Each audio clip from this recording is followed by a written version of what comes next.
Seriously.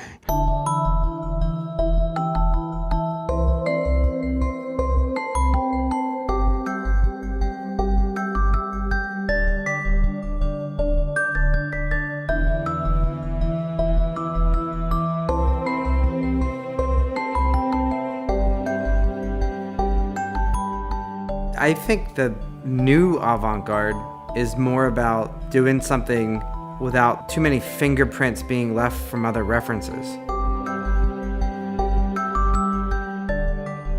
You know, it's better to make mistakes than to do nothing, in a sense. So, you know, it's okay to experiment with life because, like, realistically, life is your studio. You know, it really is.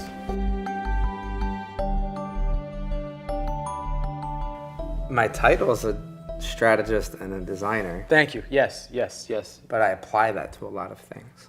There you go. I cook well. That's true. He's an amazing chef. That's my stomach. Is it yours? Yeah. I thought it was mine. Like, no, it's mine. That's Mike too. It's crazy.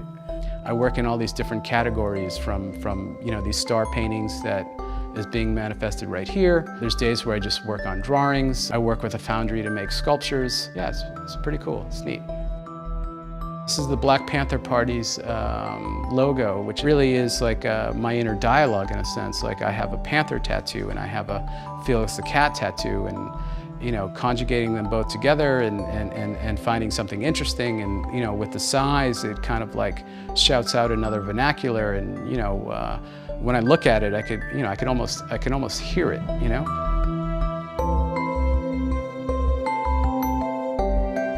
You know, 5 or 10 years, people have been just instantaneously happy with consuming something that's new. And now I think it's backfiring on a lot of media and a lot of the brands, that there's no depth to anything. There's no thought behind it. It's just new, just so that you can keep feeding the machine. This is Jackson Pollock, my homage to Jackson Pollock. I made him as a savage. But, you know, one of my favorite painters. I mean, like, I look at his work and it really, you know, it's really beautiful. I come from a unique perspective where we're working with so many artists, and you listen to kind of what people want and how they talk about their art, and it is very, very, very much measured by its kind of digital success. Like Picasso didn't have the internet. Now there's less distractions. There was less distractions, and the work had a lot of meaning in it, and he was moving slower. It would almost be a shame if he was alive now and had a Twitter account.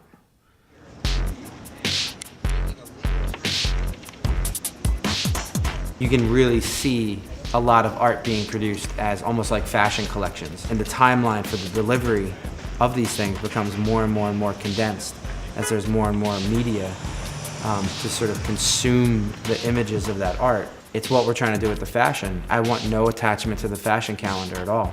Like, I just want to work on the objects until the objects are ready to go live, you know, to go out.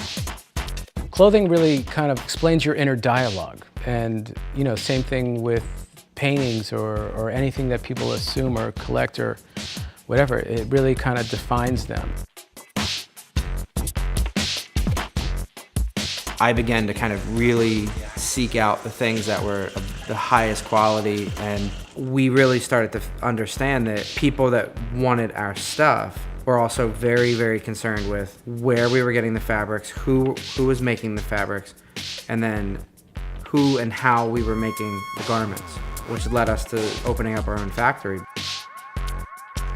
You know, for example, if David is looking for like a jacket or some sort of shirt or something, and it's something he can't buy that material, he'll make it. So I guess what we're guilty of is just making things that we feel are absent in culture or just absent in our surroundings. It's very easy to be good, but it's extremely difficult to be great.